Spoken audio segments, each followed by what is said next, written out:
সবাইকে আজকে সবাই দ্রুত ক্লাসে জয়েন করেন।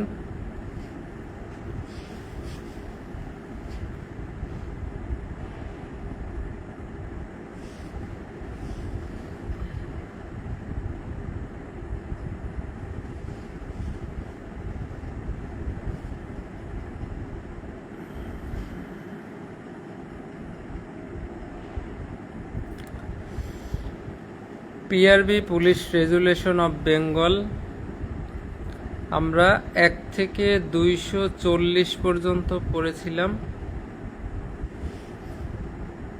আমাদের ক্লাসের লিংক হোয়াটসঅ্যাপ গ্রুপে দেওয়া আছে, সবাই সেখান থেকে প্রবেশ করেন। পরীক্ষা খুব তাড়াতাড়ি সময় চলে আসতেছে, আর বেশি দিন নাই। সেই কথা বিবেচনা করে আজকে শুক্রবারও পড়ানো হচ্ছে। এখন থেকে আর কোনো বন্ধ দেওয়া চলবে না, উইদাউট এনি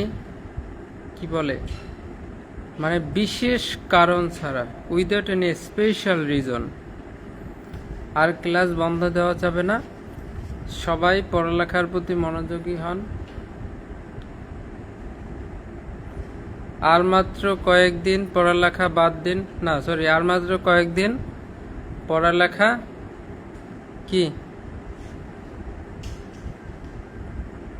ওইটা। গত ক্লাসে আমরা কি পড়েছিলাম? 216, 217 পিআরবি 216, 217 গুরুত্বপূর্ণ রেল স্টেশন এবং স্টিমার ঘাটে এএসআই অথবা কনস্টেবলদের ডিউটি দিতে হবে 216, আর ডিউটিতে গিয়ে কি কি কাজ করবে সেটা হচ্ছে 217। 220 আপনি যদি সাদা পোশাকধারী হন বা সিভিলে ডিউটিতে যান, আপনাকে you have to carry your ID card, police ID card. আপনাকে এটাকে বলে পরিচয়পত্র বহন করতে হবে বা সঙ্গে নিতে হবে। 224 পাগলের ব্যাপারে। 225 থানা এলাকায় যে অস্ত্র গোলাবারুদের দোকান আছে, সেখানে কোন পদমর্যাদার লোক, কোন পদমর্যাদার পুলিশ অফিসার থানা এলাকায় অস্ত্র গোলাবারুদের দোকান পরিদর্শন করতে পারবেন? আমি কোনো অপশন দেব না, দ্রুত কমেন্ট করবেন। প্রশ্ন করার সাথে সাথে কমেন্ট করবেন, আমাদের নতুন ধারা পড়াতে হবে। থানা এলাকায় অস্ত্র গোলাবারুদের দোকান কোন পদমর্যাদার পুলিশ অফিসার পরিদর্শন করতে পারবেন? যে পারবে তাকে এই ফুলটা দেওয়া হবে। সবাইকে আজকের ক্লাসে এই ফুলের শুভেচ্ছা। ফুলের মতো পবিত্র আমাদের জীবন হোক, আমাদের সুন্দর চিন্তাভাবনা থাকুক, আমাদের এই ফুলের পাপড়িগুলোর মতো সুন্দর এবং সফট এবং একটা ডেডিকেটেড একটা মন মানসিকতা তৈরি হোক পড়ালেখার প্রতি, এবং ফুলের মতো সুন্দরভাবে একটা প্রমোশন যেন আমরা এই 2 ঘাড়ে 2টা ফুল উঠাতে পারি, সেই জন্য আমাদের নিরলস প্রচেষ্টা অব্যাহত থাকুক। Thank you so much. Dhrubaraj Data বলছে ওসি, প্রিন্স হৃদয় বলছে ইন্সপেক্টর। এখন ধ্রুবরাজ দাদা এমএসটি রিপে আক্তার ওসি লেখছে, এখানে একটা সংশোধন করে দেয়। ওসি হচ্ছে অফিসার ইনচার্জ, তিনিও ইন্সপেক্টর পদমর্যাদার একজন লোক। একজন ইন্সপেক্টর আর একজন ওসি, দুইজনে ইন্সপেক্টর, কিন্তু তাকে যখন থানার দায়িত্ব দেওয়া হয় তখন তিনি হয়ে যায় অফিসার ইনচার্জ।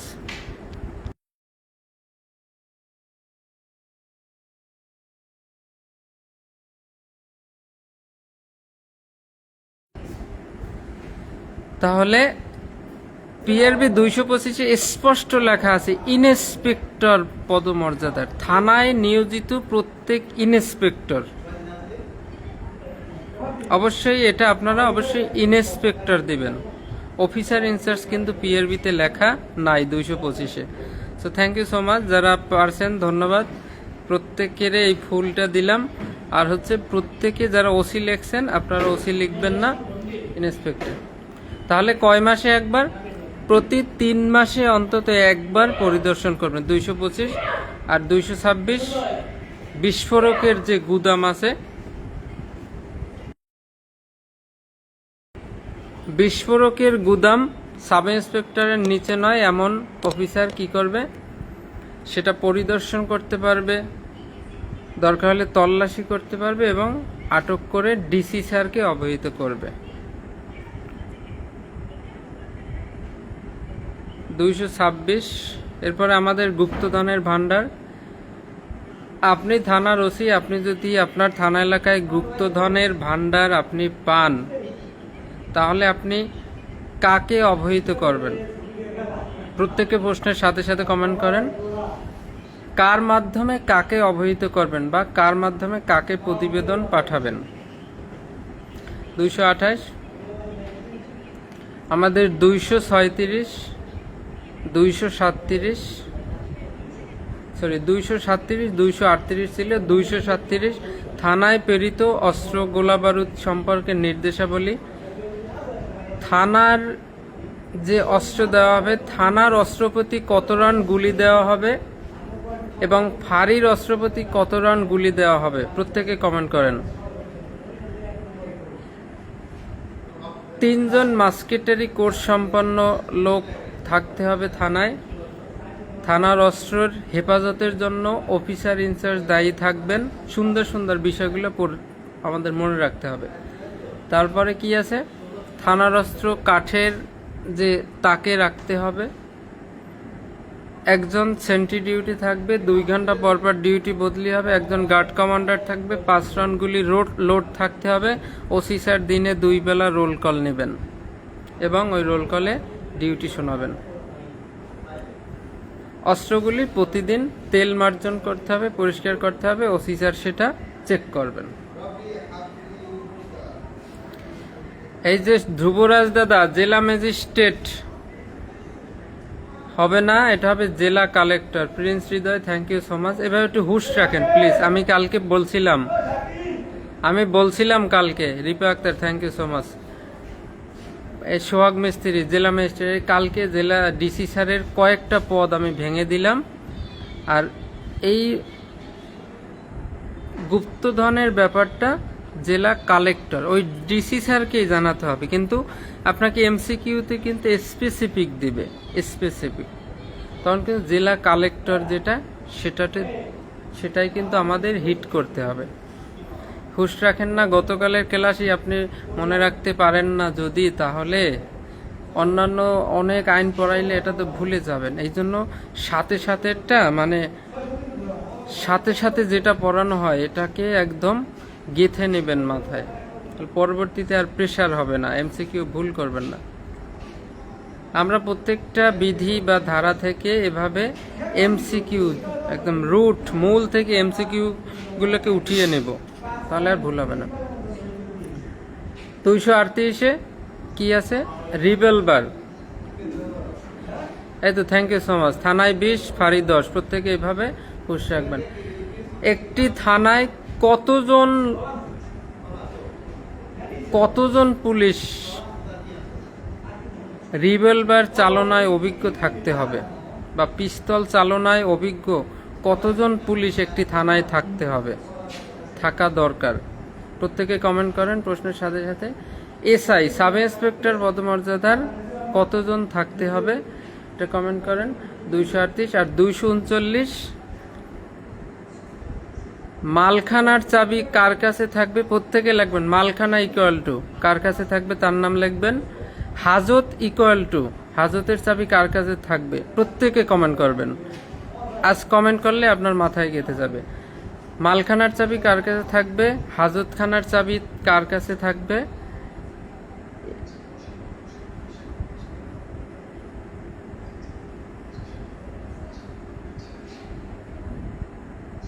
শুভ্র রয় শুভ দাদা লিখছেন 3 জন। এই যে আপনি ভুলে গেছেন,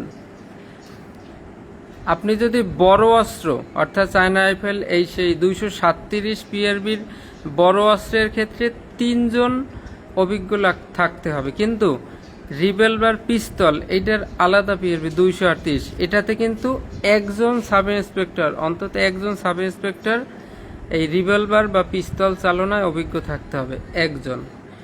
আপনারা পড়াশোনা খেয়াল করেন না। সোহাগ মিস্ত্রি ঠিক আছে, প্রিন্স হৃদয় ক্রস, সবাই একটু হুশ রাখেন। এমএসটি রিপা আক্তার, তোমারে কি হচ্ছে সব? ইন্সপেক্টর বাইলে কোথায়? সবকিছু গোল্লায় যাচ্ছে। 237 পিআরবিতে থানায় প্রেরিত অস্ত্র গোলা বারুদ, সেখানে 3 জন মাস্কেটারি সম্পন্ন লোক থাকতে হবে, কিন্তু 238 স্পেসিফিক বলছে রিভলভার বা পিস্তল অর্থাৎ ছোট অস্ত্র, সেখানে অন্তত একজন সাব ইন্সপেক্টর পদমর্যাদার রিভলভার চালনায় অভিজ্ঞ লোক থাকতে হবে। মালখানা ইকুয়াল টু ওসি, হাজতখানা ইকুয়াল টু কনস্টেবল। তবে কনস্টেবলের উপরের পদের কোনো লোক যদি থানায় মানে কেউ নাই, এখন থানায় আর কেউ নাই কনস্টেবল ছাড়া, তখন কিন্তু এই কনস্টেবলের কাছে এই মালখানার চাবিটা থাকতে পারবে এবং তখন কিন্তু সে ওসি বলেও গণ্য হবে, যেটা এখনকার যুগে কোনোদিন আর সম্ভব হবে না। এই হচ্ছে আমাদের সার্বিক পিআরবি। আর 240 এই মালখানায় যত অস্ত্র গোলা বারুদ থাকবে, সকল কিছুর হেফাজতের জন্য দায়ী কে থাকবে? প্রত্যেকে কমেন্ট করেন। মালখানায় যত অস্ত্র গোলা বারুদ থাকবে সেটার হেফাজতের জন্য কে দায়ী থাকবে? নিচের কোন পুলিশ অফিসার দায়ী থাকবেন? প্রত্যেকে কমেন্ট করেন। So thank you so much. আমরা এভাবে শিখলে আশা করি পারবো।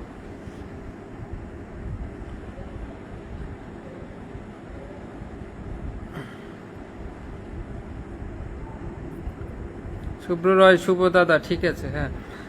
তাহলে এভাবে যদি আমরা শিখি, তাহলে এই প্রত্যেকটা বিধি থেকে যে কোনো এমসিকিউ হোক না কেন আমরা পারবো। তাহলে আমাদের আর আলাদা এমসিকিউ নিয়ে চিন্তা করা লাগবে না। লাস্টের দিকে আমরা কিছু এমসিকিউ প্র্যাকটিস করব, ইট উইল বি ওকে।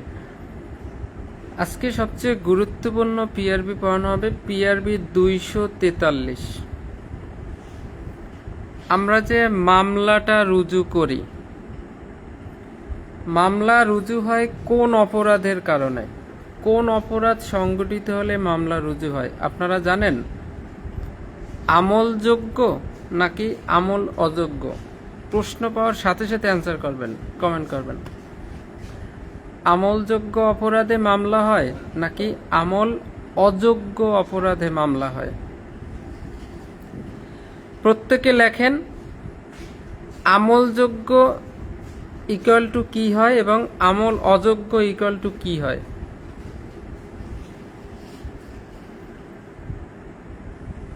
তাহলে ফৌজদারির 154 ধারায় আমরা পড়ছিলাম আমলযোগ্য মামলার খবর, অর্থাৎ আমলযোগ্য অপরাধ সংগঠিত হইলে সেই অপরাধের খবর বা সংবাদ যদি কেউ থানায় নিয়ে আসে, নিয়ে আসার পরে কি করবে? আমরা 154তে পড়ছিলাম ওসি স্যার সাথে সাথে এইটা লিখবেন, অথবা কেউ যদি লিখিতভাবে নিয়ে আসে সেইটা সেই বাদীর অভিযোগকারীর স্বাক্ষর নেবেন, তারপর ওসি স্যার সেটাকে গ্রহণ করবেন। এফআইআর রেজিস্টার আছে, সেই রেজিস্টারে সেই উনি যে বড় অনেকখানি লিখে আনছে ওইটার জিস্ট অল্প সংক্ষেপ করে এফআইআর রেজিস্টারে লিখে মামলা রেকর্ড করবেন। তাহলে আমলযোগ্য অপরাধে হয় মামলা, আমলযোগ্য ইকুয়াল টু মামলা, আর আমল অযোগ্য অপরাধে হয় জেনারেল ডায়েরি অর্থাৎ জিডি করতে হয়। 154 মামলা হয়, আমল অযোগ্য 155 জিডি করতে হয়। পিআরবি 243-এ 8টা পয়েন্ট আছে, একটু মনে রাখতে হবে কষ্ট করে। আপনারা হালকা একটু বোঝার চেষ্টা করেন, একটু মনোযোগী হন, শুধু শোনেন। এখানে বলছে ফৌজদারির যে 154-তে যে আমরা মামলাটা রেকর্ড করলাম সেইটা কিভাবে লিপিবদ্ধ করতে হবে, এই লিপিবদ্ধ করার নিয়ম। 8টা পয়েন্টের ক নাম্বারে আছে কে লিপিবদ্ধ করবে। কতে বলছে থানার অফিসার ইনচার্জ, থানার অফিসার ইনচার্জ। এই সিআরপিসির 154 ধারার যে আমলযোগ্য অপরাধের সংবাদটা যদি আসে, উনি বিপি ফরম 27-এ উনি এইটা লিপিবদ্ধ করবেন। বিপি ফরম 27-এ লিপিবদ্ধ করবেন। আমাদের কিছু কিছু বিপি ফরম মনে রাখতে হবে। কমান্ড সার্টিফিকেট অর্থাৎ সিসির বিপি ফরম কত, সিসি ইকুয়াল টু কত নাম্বার বিপি ফরম সবাই লেখেন। তারপরে মফস্বল ডায়েরির বিপি ফরম কত লেখেন। আর এই কিসের এফআইআর এর বিপি ফরম কত। প্রিন্স হৃদয় তুমি কমেন্টে লেখো CC command certificate BP form 10, মফস্বল ডায়েরির বিপি ফরম 18, এফআইআর এর বিপি ফরম 27। এই তিনটা লিখে দাও।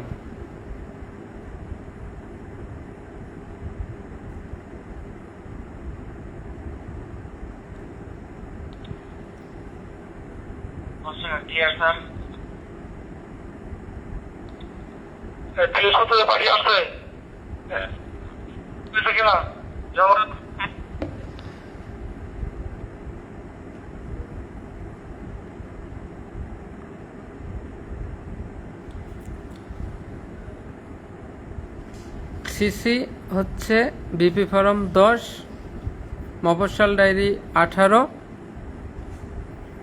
আর এফআইআর এর হচ্ছে কত 27। তাহলে থানায় আমলযোগ্য মামলার অপরাধের সংবাদ আসলে ওসি স্যার বিপি ফরম 27-এ এইটা লিপিবদ্ধ করবেন 243-এর ক। এবার খতে বলা হয়েছে যার কাছে এনে তথ্য দেওয়া হবে, অর্থাৎ তথ্য গ্রহণকারী অফিসার নিজে লিপিবদ্ধ করবেন এবং তিনি স্বাক্ষর দিবেন। অর্থাৎ ওসি স্যার মনে করেন ডিউটি অফিসার যিনি আছেন, ডিউটি অফিসারের কাছে ওসি স্যার এখন থানায় নাই, ডিউটি অফিসারের কাছে একজন হঠাৎ আমলযোগ্য অপরাধের সংবাদ নিয়ে আসছে, তখন এই ডিউটি অফিসার এইটা নিজে লিপিবদ্ধ করবেন এবং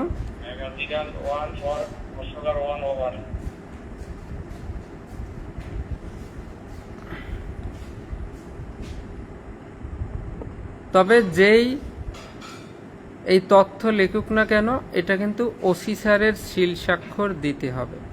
অর্থাৎ ওসি স্যার চাইলে তার অধস্তনকে দিয়ে এইটা লেখাইতে পারবে, কিন্তু সিল স্বাক্ষর কিন্তু এই ওসি স্যারের দিতে হবে। অর্থাৎ ডিউটি অফিসারের কাছে সংবাদ নিয়ে আসছে, ডিউটি অফিসার এটা লিখলো, শেষে লেখার পরে ওসি স্যারের কাছে নিয়ে যাবে, স্যার এই একটা মামলা রুজু করেছি, তখন ওসি স্যার স্বাক্ষর দিবেন। তাহলে ক এবং খ দুইটাতে হচ্ছে নির্দেশনা।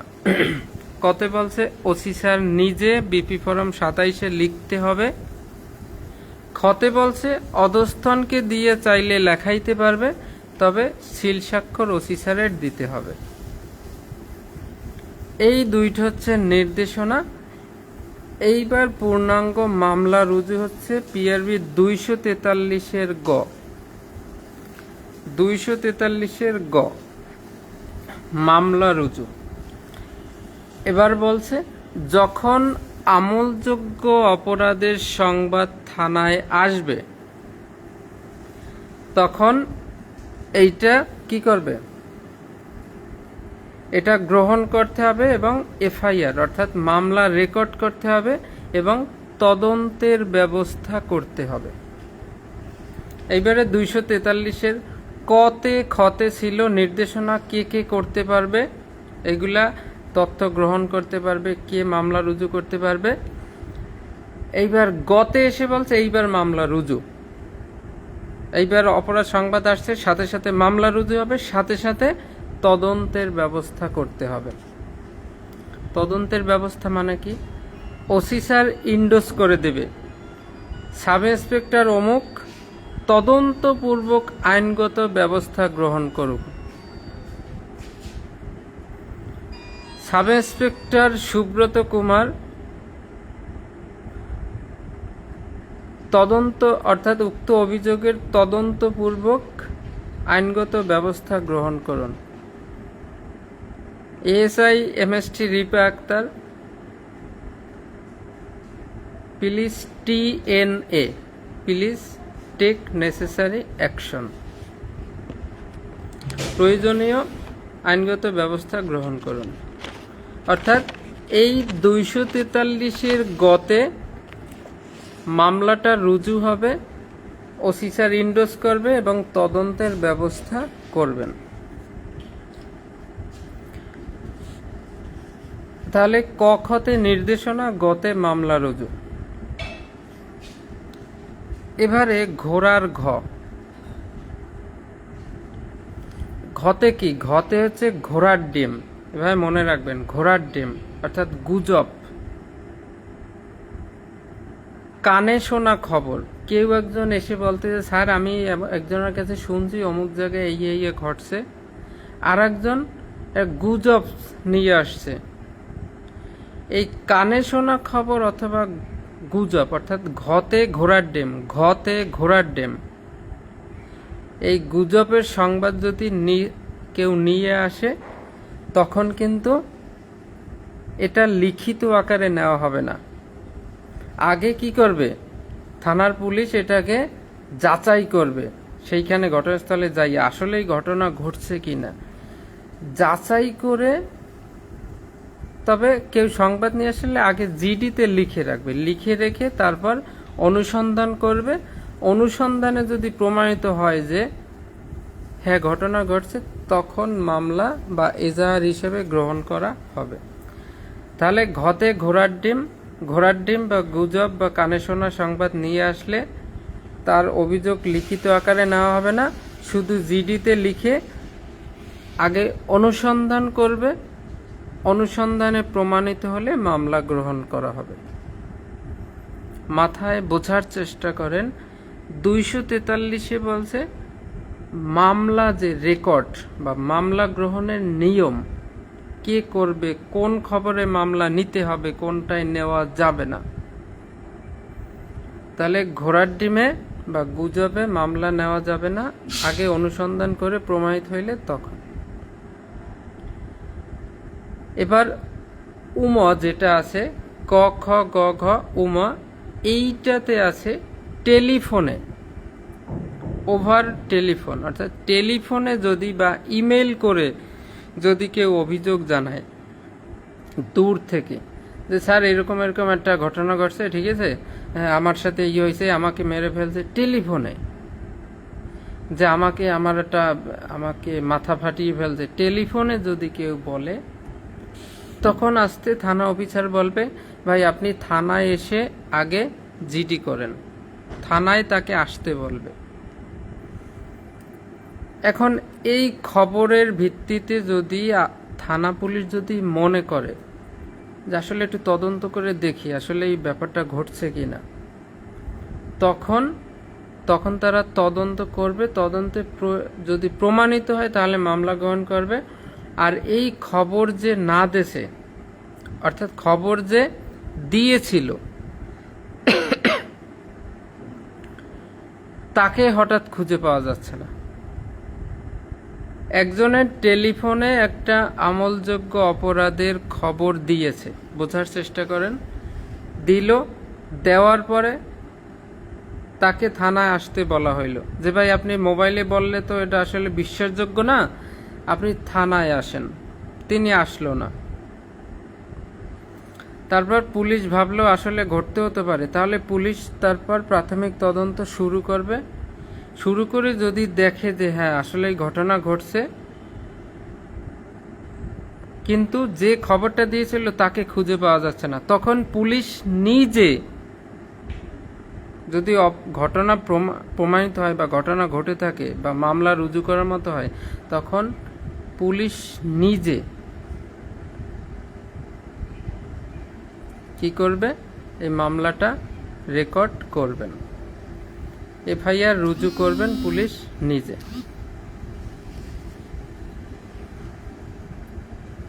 তাহলে ক খতে হচ্ছে নির্দেশনা, গতে হচ্ছে এটা কার্যকর, ঘতে ঘোড়ার ডিম অর্থাৎ গুজব, অস্পষ্ট খবর, আর ওমতে টেলিফোন, চতে চিকিৎসাপত্র, মনে রাখবেন এভাবে, চতে চিকিৎসাপত্র, চতে চিকিৎসাপত্র অর্থাৎ পুলিশ অফিসার অভিযোগকারীর অভিযোগের সত্যতা যাচাই করা পর্যন্ত এফআইআর রুজু করা হতে বিরত থাকবেন না।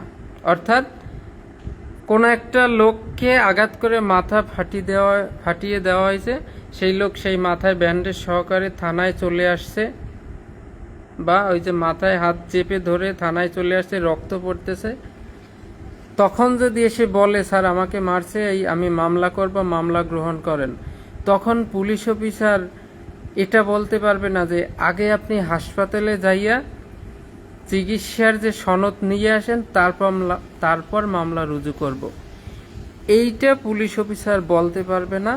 অর্থাৎ চিকিৎসাপত্র আনা পর্যন্ত মামলা রুজু হতে বিরত থাকতে পারবে না। কোনো গুরুতর আঘাত বা অন্য কোনো আমলযোগ্যের অভিযোগ যখন করা হয়, তখন এফআইআর রুজুর পূর্বে ডাক্তারি ফলাফলের জন্য অপেক্ষা করা যাবে না। আপনি দেখতেছেন গুরুতর আঘাত ঘটছে, you have to take case, আপনার মামলা নিতে হবে, ডাক্তারি সনদের জন্য অপেক্ষা করা যাবে না। ডাক্তারি সনদ মানে কি? চিকিৎসাপত্র, তাই চতে চিকিৎসাপত্র। তাহলে চতে কি আছে এটা কিন্তু আমরা আর ভুলবো না, চতে চিকিৎসাপত্র। এবার ছতে হচ্ছে কনস্টেবল, যখন একজন কনস্টেবল যদি, অর্থাৎ কনস্টেবলের উপরের কেউ থানায় নাই, কেউ নাই, একবারে সব থানার বাইরে আছে, শুধুমাত্র কনস্টেবল থানায় আছে, এই সময় যদি কেউ মামলা করতে আসে বা আমলযোগ্য অপরাধের সংবাদ নিয়ে আসে, তখন কি করতে হবে?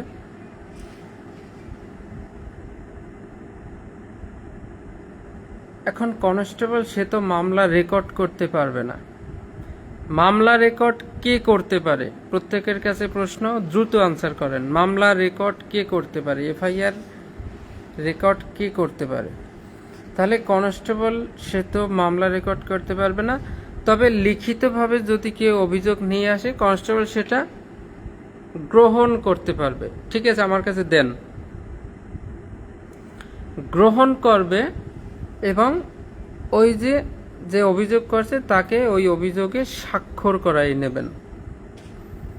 তারপর জেনারেল ডায়েরি বা জিডিতে এইটার সারসংক্ষেপ লিখবেন যে পার্শ্বলিখিত সময় মোহাম্মদ অমুক, পিতা অমুক, এই সাং, উনি এই মর্মে একটা লিখিত অভিযোগ নিয়ে থানায় হাজির হইল। ঠিক আছে, এই আসামিদের বিরুদ্ধে অথবা এই বিষয়ের কারণে তিনি উক্ত অভিযোগখানা থানায় দাখিল করলো। এরকম একটা সার সংক্ষেপ নোট লিখবেন জিডিতে, এবং ওসি স্যারকে ফোন দিয়ে বলবে, সালামকুম স্যার, একটা লোক আসছে এই অভিযোগ নিয়ে, আমি অভিযোগটা রাখছি, এখন বাকিটা। তখন ওসি স্যার যা যা বলবে সেই অনুযায়ী কাজ করতে হবে। তাহলে একজন কনস্টেবল যদি থানায় দায়িত্বে থাকে, তখন যদি কেউ অভিযোগ নিয়ে আসে, তিনি মামলা রেকর্ড করতে পারবেন না, তবে লিখিত অভিযোগটা গ্রহণ করবে এবং সারসংক্ষেপ জিডিতে লিখবেন। 2টা বিষয় মনে রাখেন, 3টা বিষয় আছে।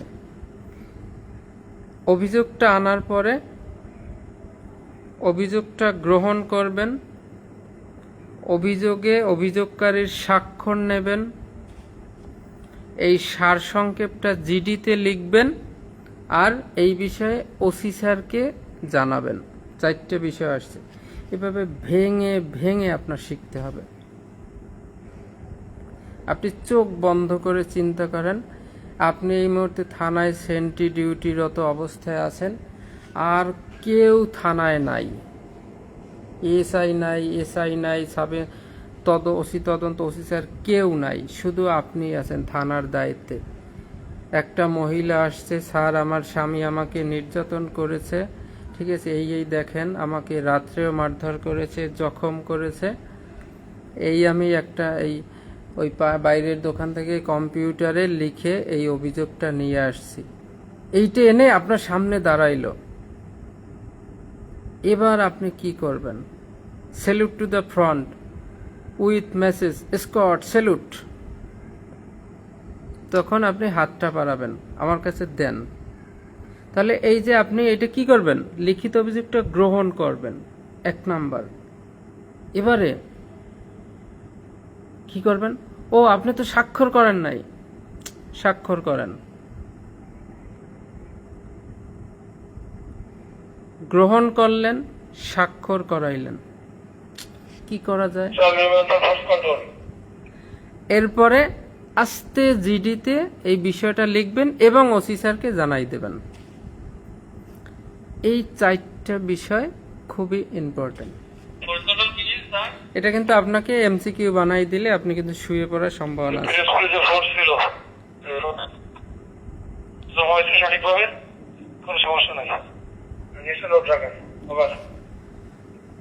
এখন তাহলে কি কি পাইলাম আমরা? এটা পাইলাম 6তে কনস্টেবল দায়িত্ব থাকাকালে। তবে এমন কোনো গুরুতর অপরাধের সংবাদ যদি নিয়ে আসে, যে মনে করেন এমন একটা সংবাদ নিয়ে আসছে যে একটা লোককে মেরে ফেলছে ডাইরেক্ট। এখন থানায় তো কেউ নাই, আপনি আছেন, আপনার কাছে অভিযোগটা দিয়েছে। এখন ওই লোক তো মেরে ফেলছে, মার্ডার করছে, ও তো পালিয়ে যাবে। পরে ওকে যদি এই মুহূর্তে গ্রেপ্তার করা দরকার হয়, তাহলে তখন কিন্তু এই কনস্টেবল ওই লোককে, ওই অপরাধীকে গ্রেপ্তার করার জন্য সকল ধরনের ব্যবস্থা গ্রহণ করতে পারবেন। ডাকাতি, দস্যুতা, খুন, যে এই মুহূর্তে অপরাধীকে গ্রেপ্তার করা দরকার, পরে তাকে আর পাওয়া যাবে না, সে পালিয়ে যেতে পারে। এই পর্যায়ে কনস্টেবল সে কি করবে? এই অপরাধীকে গ্রেপ্তার করার জন্য প্রয়োজনীয় ব্যবস্থা গ্রহণ করতে পারবেন। তাহলে এই অর্থাৎ মানে 7 নাম্বার পয়েন্টটাতে কিন্তু একটু বেশি ডিটেলস আছে, যে একজন কনস্টেবল যদি থানার দায়িত্বে থাকে, থানার দায়িত্বে থাকা অবস্থায় কেউ যদি লিখিত এজাহার নিয়ে আসে বা অভিযোগ নিয়ে আসে, এটাকে প্রথমে গ্রহণ করতে পারবে সে, তারপর অভিযোগকারীকে দিয়ে স্বাক্ষর করাই রাখতে পারবে, তারপর কনস্টেবল এই অভিযোগের সারসংক্ষেপ জিডিতে লিখবেন, সাথে সাথে ওসি স্যারকে জানিয়ে দেবেন। 4টে বিষয়। তবে অপরাধটা যদি বেশি গুরুতর প্রকৃতির হয় তাহলে, এবং আসামি গ্রেপ্তারের প্রয়োজন হয়, তাহলে এই কনস্টেবল উক্ত আসামিদের গ্রেপ্তার করার জন্য প্রয়োজনীয় ব্যবস্থা গ্রহণ করতে পারবে। 243-এর 6।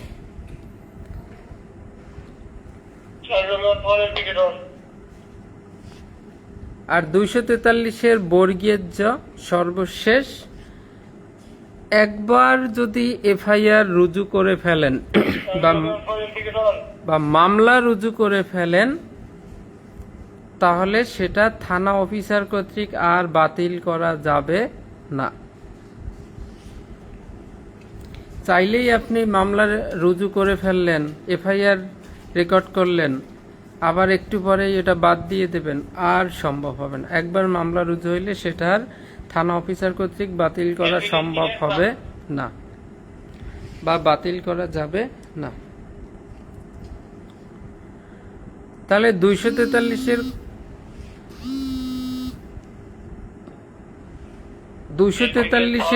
ক, ওসি স্যার বিপি ফর্ম 27 মামলা রেকর্ড করতে পারবেন। 243-এর খ,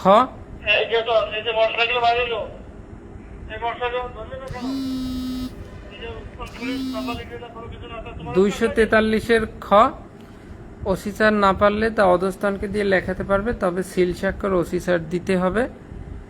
243-এর গ, এইবার মামলাটা রুজু হবে এবং তদন্তের ব্যবস্থা করবে।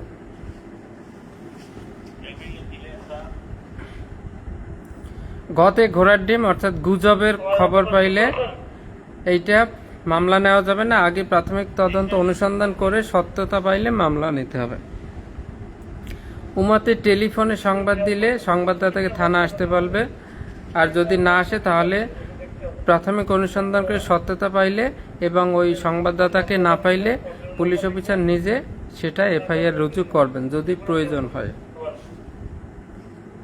চতে চিকিৎসাপত্রের জন্য অপেক্ষা করা যাবে না, আমলযোগ্যের ক্ষেত্রে মামলা রেকর্ড করতে হবে। যতে কনস্টেবল থাকলে কি কি করতে হবে আমরা পেয়েছি। আর বর্গীয় যতে একবার এফআইআর রুজু হইলে বা মামলা রুজু হইলে সেটা থানা অফিসার কর্তৃক আর বাতিল করা যাবে না। 243-এর এই যে 8টা পয়েন্ট, এই মুহূর্তে যারা ক্লাসে আছেন আপনারা কি কিছু বুঝতে পারছেন কিনা, সাথে সাথে সবাই একটু কমেন্ট করেন, বা আর কিছু জানার আছে কিনা আমাকে বলেন। আমরা তাহলে পরবর্তী ধারায় যাব। বা আপনাদের কাছে কেমন লাগলো, এটা বোধগম্য হয়েছে কিনা।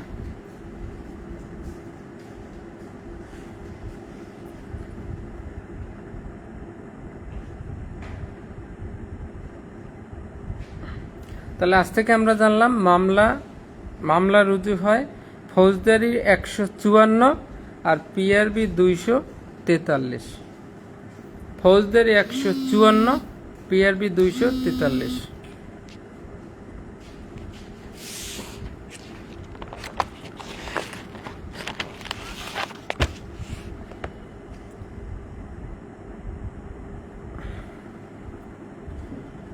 একজনে বুঝতে পারছেন, আর কেউ বুঝতে পারেন নাই?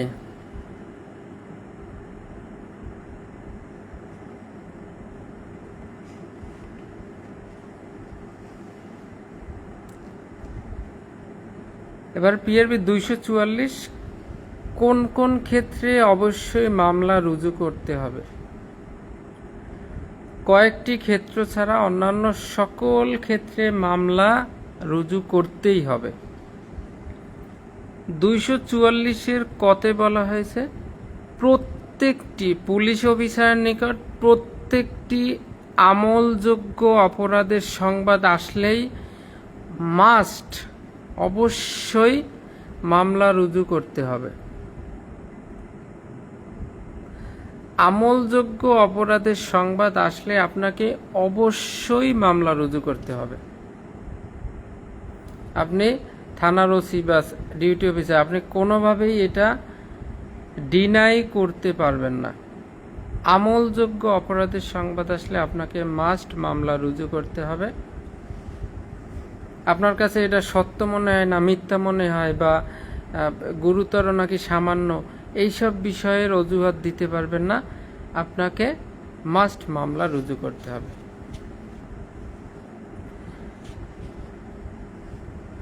এখন আপনারা বলেন তো, পুলিশ বড়, পুলিশ আগে নাকি পাবলিক আগে? দুজনের মধ্যে কে আগে? নিশ্চয়ই আপনারা এই কথার অ্যান্সার দিতে পারবেন না। পুলিশ আগে নাকি পাবলিক আগে? খুব ব্রিলিয়ান্ট হইলে আপনি দিতে পারবেন, নইলে আপনি দিতে পারবেন না। যারা ব্রিলিয়ান্ট না তারা এই প্রশ্ন উত্তর দিতে পারবেন না, আমি জানি।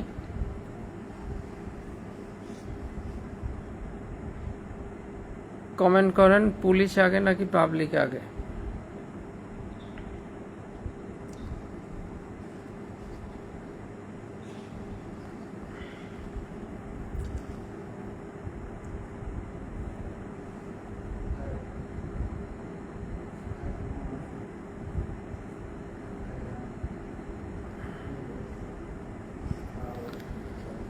তাহলে পুলিশ হচ্ছে আগে আর পাবলিক হচ্ছে পরে। তাহলে 244-এর খ এবং গ, খ হচ্ছে আগে, গ হচ্ছে পরে, তাই খতে হচ্ছে পুলিশ। কোন পুলিশ অফিসার যদি কর্তব্য অর্থাৎ সরকারি কর্তব্য সম্পাদন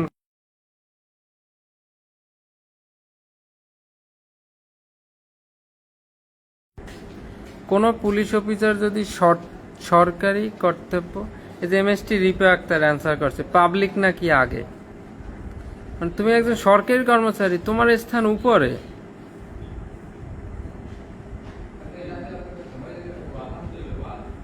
প্রিন্স হৃদয় লিখতেছে পাবলিক। হোয়াট আর, সবাই পাবলিক আগে লিখতেছেন কেন? আপনি কি পাবলিকের চেয়ে ছোট? আপনি পাবলিক তো অ্যাভারেজ, পুলিশ হচ্ছে আগে। পুলিশ একজন সরকারি কর্মচারী, সেই পুলিশ হচ্ছে আগে। এখন আমি বলছিলাম না আপনারা পারবেন না, আমি জানি। 244-এর খতে বলা হয়েছে কোনো পুলিশ অফিসার যদি সরকারি কর্তব্য সম্পাদনকালে কোনো আক্রান্ত হয়, অর্থাৎ পাবলিক যদি পুলিশকে আঘাত করে বা কি করে, যে কোনো ক্ষতিগ্রস্ত করে, তখন এই পুলিশ কি করবে? এএসপি টু আপওয়ার্ড এদের অনুমতি নিয়ে মামলা করতে হবে। আপনি পুলিশ, আপনি ডিউটিতে গেছেন, সরকারি কাজে গেছেন, বা আসামি ধরতে গিয়েছেন, এটা সরকারি কাজ। ওয়ারেন্ট নিয়ে আসামি ধরতে গিয়েছেন, আসামি এবং আসামির লোকজন আপনার উপরে আক্রমণ করছে, আপনাকে গুরুতর বা সাধারণ আঘাত করছে। এখন আপনি যদি এই পাবলিকের বিরুদ্ধে মামলা করতে যান, আপনি চাইলেই কিন্তু মামলা রুজু করতে পারবেন না। এএসপি টু আপওয়ার্ড, আপনার যে ঊর্ধ্বতন আছে, তাদের অনুমতি নিয়ে মামলা রুজু করতে হবে। বোঝা গেছে? তাহলে আপনি যদি পাবলিকের দ্বারা আক্রান্ত হন, তাহলে এএসপি টু আপওয়ার্ড এদের অনুমতি নিয়ে মামলা রুজু করতে হবে। তাহলে 244-এর খ হচ্ছে পুলিশ আক্রান্ত হইলে মামলা রুজু করতে হবে এএসপি টু আপওয়ার্ডের অনুমতি নিয়ে। আর 244-এর গ, এবার পাবলিক যদি পুলিশের দ্বারা আক্রান্ত হয় বা ক্ষতিগ্রস্ত হয় বা আক্রমণ হয় বা যে কোনো কিছু, অর্থাৎ কোনো পাবলিক যদি পুলিশের বিরুদ্ধে মামলা করতে যায়, 244-এর খতে হয়েছে পুলিশ পাবলিকের বিরুদ্ধে মামলা করতে গেলে এএসপি টু আপওয়ার্ডের অনুমতি লাগবে। আর 244-এর গতে হচ্ছে পাবলিক যদি পুলিশের বিরুদ্ধে আমলযোগ্য অপরাধ করেছে মর্মে অভিযোগ করে, তখন থানার ওসি কি করবেন? সেই অভিযোগের তদন্ত শুরু করবেন, অর্থাৎ মামলা রুজু করবেন, এবং এইটা এসপি স্যার এবং ডিসি স্যারের কাছে এইটা পাঠাবেন। পিআরবি 24 বিধিতে আমরা পড়েছিলাম যে পুলিশ অফিসারের বিরুদ্ধে মামলা হলে কি করণীয়। ক্ষেত্রটা বোঝেন। পুলিশ পাবলিকের বিরুদ্ধে মামলা করতে হলে এএসপি টু আপওয়ার্ডের অনুমতি লাগবে, 244-এর খ। এবার পাবলিক পুলিশের বিরুদ্ধে মামলা করতে হলে বা যদি মামলা করে, সেটা ওসি স্যার মামলা গ্রহণ করে তদন্ত শুরু করবেন এবং এসপি স্যার ও ডিসি স্যারের কাছে এই মামলার কপি পাঠাবেন। আশা করি বুঝতে পারছেন। এবারে 245 এত সময় পুলিশ অফিসার অর্থাৎ থানায় সরাসরি অভিযোগ নিয়ে আসছে, পুলিশ অফিসার মামলাটা গ্রহণ করছে। এবার কিছু লোক আছে যারা মনে করে যে না, থানায় মামলা নিয়ে গেলে অর্থাৎ অভিযোগ নিয়ে গেলে থানা অফিসার হয়তো টাকা খাইতে পারে, মামলা নেবে না, বা আমি গরিব মানুষ আমার কাছ থেকে মামলা নেবে না, বা গরিমসি করবে, নেগলেন্সি করবে, কালক্ষেপণ করবে, তা আমি সরাসরি কোর্টে যাব। থানায় মামলা করলে হয় জিআর মামলা, আর কোর্টে মামলা করলে হয় সিআর মামলা। 245 বিধিতে বলা হয়েছে ম্যাজিস্ট্রেট কর্তৃক প্রেরিত আমলযোগ্য অপরাধ, অর্থাৎ কোনো লোক যদি ম্যাজিস্ট্রেট অর্থাৎ আদালতে গিয়ে মামলা করে, সেইটা যদি ম্যাজিস্ট্রেট কি করবে, থানা পুলিশকে যদি তদন্তের নির্দেশ দেয়, তাহলে কি করবে, থানার অফিসার এই ম্যাজিস্ট্রেটের এই আদেশটাকে কি করবে, অর্থাৎ ম্যাজিস্ট্রেট যে লিখিত অভিযোগটা থানার কাছে পাঠাবে সেটাকে এজাহার হিসেবে গণ্য করতে হবে, বা ওইটার ভিত্তিতে মামলা রেকর্ড করতে হবে অথবা তদন্ত শুরু করতে হবে। অর্থাৎ ম্যাজিস্ট্রেটের কাছে যদি কেউ আমলযোগ্য অপরাধের সংবাদ নিয়ে যায় এবং সেই আমলযোগ্য অপরাধের প্রেক্ষিতে ম্যাজিস্ট্রেট যদি থানা পুলিশকে যদি বলে যে এইটার তদন্তপূর্বক ব্যবস্থা নেন বা রিপোর্ট দেন, তখন এই ম্যাজিস্ট্রেট কর্তৃক এই প্রেরিত অভিযোগটাকে থানা পুলিশ কি এফআইআর মনে করে বা এফআইআর রুজু করবে বা এফআইআর মনে করে তদন্ত করতে হবে। এবং ম্যাজিস্ট্রেট একটা দিন ধার্য করে দেয় যে এত দিনের মধ্যে বা এত কার্য দিবসের মধ্যে তদন্তপূর্বক রিপোর্ট দেওয়ার জন্য, যে আগামী এত কার্য দিবসের মধ্যে তদন্ত করে রিপোর্ট জমা দিবেন, এরকম দিন ধার্য করে দেয়। এই দিনের মধ্যে আপনার এইটা তদন্ত করে জমা দিতে হবে, আর না পারলে যদি দেরি হয় তাহলে সেটার ব্যাখ্যা সহ ম্যাজিস্ট্রেটের কাছে রিপোর্ট জমা দিতে হবে। মামলা কয় জায়গায় করা যায়? আজ থেকে জেনে রাখেন, মামলা 2 জায়গায় করা যায়। একটা হচ্ছে মামলা থানায় করা যায়, আর একটা মামলা কোর্টে করা যায়, বা আদালতে করা যায়, বা ম্যাজিস্ট্রেটের কাছে করা যায়। তা ম্যাজিস্ট্রেটের কাছে মামলা করলে ম্যাজিস্ট্রেট কি করে, ওই শেষ পর্যন্ত থানা পুলিশকেই কিন্তু তদন্ত করতে দেয়, একটা দিন ধার্য করে দেয় যে এতদিনের মধ্যে, সেইটা হচ্ছে পিআরবি 245। আর 246, আপনি এই যে মামলাটা রুজু করলেন, এজাহারের কপি, এটা কয় কপি হবে এবং কোথায় কোথায় পাঠাইতে হবে, মোস্ট ইম্পর্টেন্ট, খুব সুন্দরভাবে জেনে রাখেন।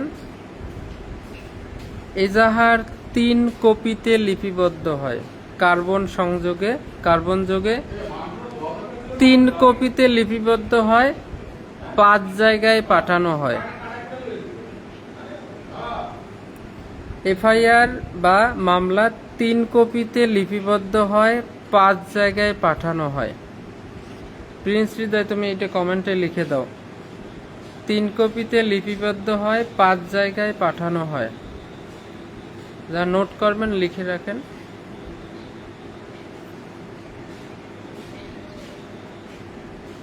এখন 3 কপি কেমন? প্রথম যেটাই লেখে এটা তো মূল কপি, তারপর কার্বন দিয়ে আরো 2 কপিতে কার্বন দেয়, আরো 2টা পৃষ্ঠায় এই কার্বনের লেখা ওঠে। তাহলে প্রথম পৃষ্ঠাটা হচ্ছে মূল কপি, পরে যে 2টা কার্বনের মাধ্যমে ওঠে, তাহলে একটা হচ্ছে প্রথম কার্বন কপি আর একটা হচ্ছে দ্বিতীয় কার্বন কপি। মূল কপি, প্রথম কার্বন কপি, দ্বিতীয় কার্বন কপি। তাহলে প্রথমটা জেনে রাখেন, এজাহারের মূল কপি 24 ঘন্টার মধ্যে এখতিয়ারাধীন ম্যাজিস্ট্রেটের কাছে পাঠানো হয় বা আদালতে পাঠানো হয়। যে থানা, যে কোর্ট বা যে আদালতের আন্ডারে, সেই আদালতে পাঠানো হয়। মূল কপি 24 ঘন্টার মধ্যে আদালতে পাঠানো হয়। প্রথম কার্বন কপি এসপি স্যারের নিকট পাঠানো হয়। দ্বিতীয় কার্বন কপি থানায় কি করা হয়? অফিস কপি হিসেবে জমা রাখা হয়।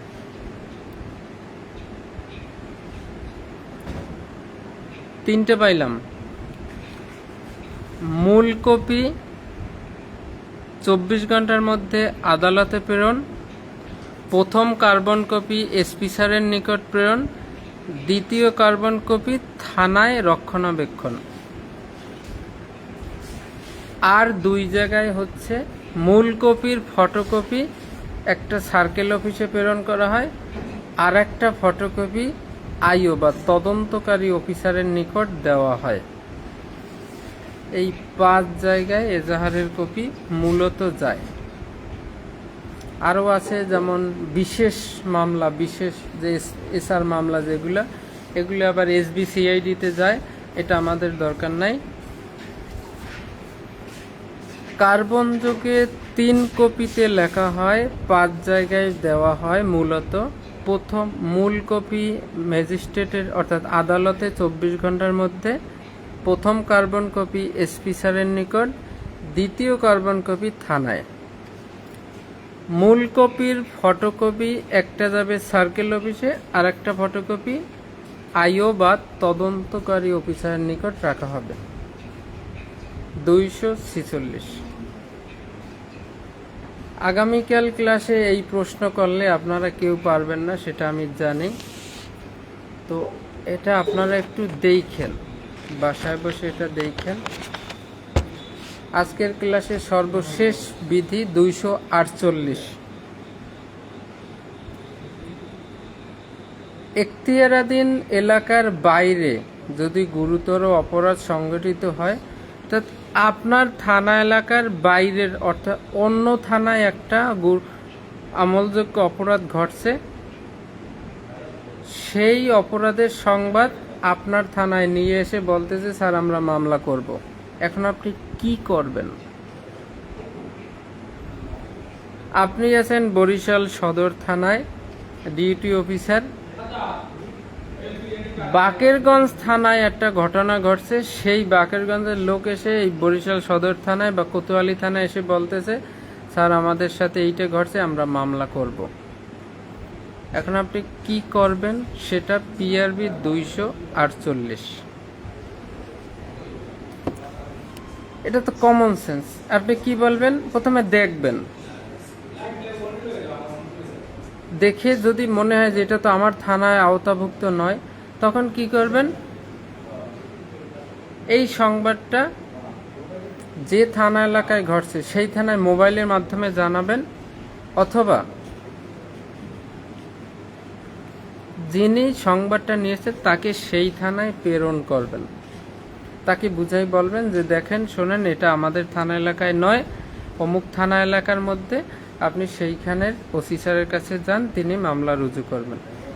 তাহলে যে থানা এলাকায় ঘটছে সেই থানা এলাকার বরাবর ওনাকে প্রেরণ করবেন।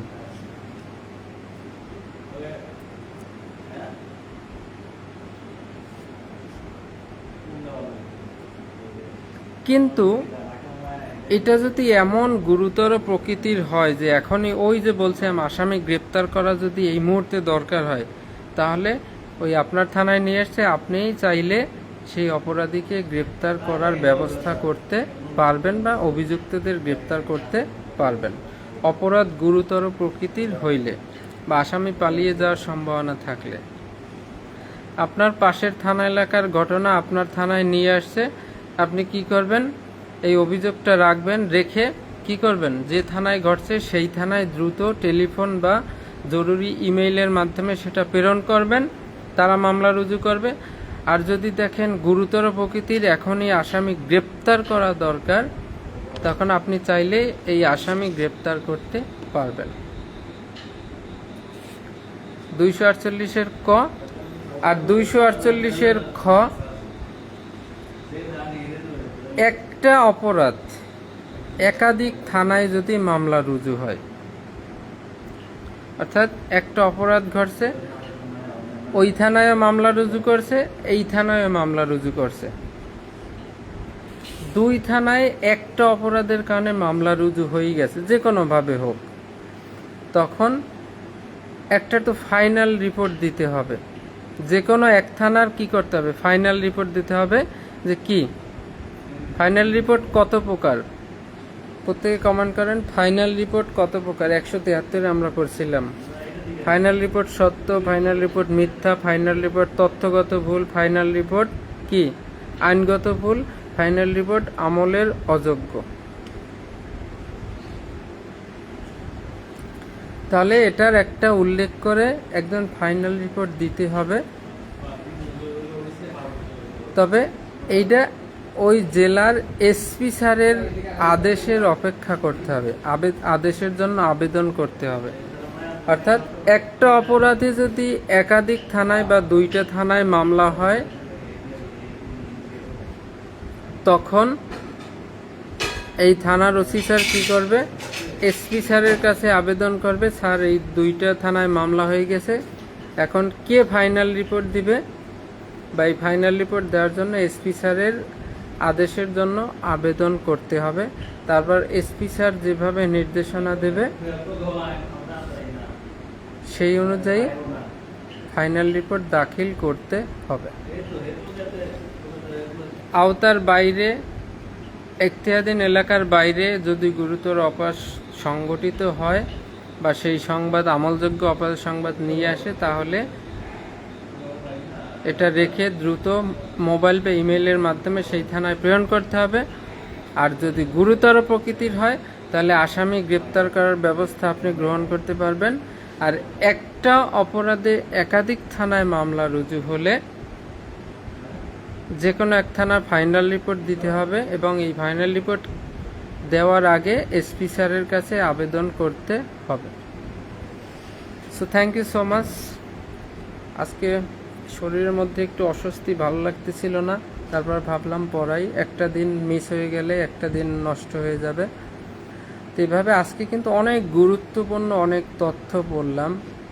একটা বিপি ফরম আছে, কে মামলা রুজু করতে পারে, সে না পারলে কে করতে পারবে, গুজবের সংবাদ কিভাবে মামলা রুজু করতে হবে, টেলিফোনের সংবাদ কিভাবে রুজু করতে হবে, ডাক্তারি সনদপত্রের অপেক্ষা করা যাবে কিনা, কনস্টেবল দায়িত্ব থাকলে তিনি কি করবেন, মামলা রুজু হইলে সেটা বাতিল করা যাবে কিনা, মামলা অর্থাৎ কয় কপিতে লিপিবদ্ধ হয়, কোথায় কোথায় প্রেরণ করা হয়, পুলিশ আক্রান্ত হইলে কিভাবে মামলা, কার অনুমতি নিয়ে মামলা করতে হবে, পাবলিক পুলিশের বিরুদ্ধে মামলা করলে সেটা কোথায় কোথায় প্রেরণ করতে হবে, অর্থাৎ অন্য থানার খবর যদি আপনার কাছে আসে সেটা কিভাবে মেনটেন করতে হবে, একই অপরাধে দুই থানায় মামলা হইলে সেটা কিভাবে করতে হবে। তো মেনি ইনফরমেশন আজকে কিন্তু অনেকগুলো তথ্যমূলক পিআরবি আমরা পড়লাম। এখান থেকে এমসিকিউ হবে, লিখিত প্রশ্ন হবে। সেটা খুবই মনোযোগ সহকারে এই ক্লাস দরকার হলে আবার দেখবেন, অথবা বই পড়ে সেই জিস্ট বিষয়গুলো বোঝার চেষ্টা করবেন এবং বাসায় অবশ্যই রিভিশন দিবেন। তো থ্যাংক ইউ সো মাচ। আগামী ক্লাসের আমন্ত্রণ রইল।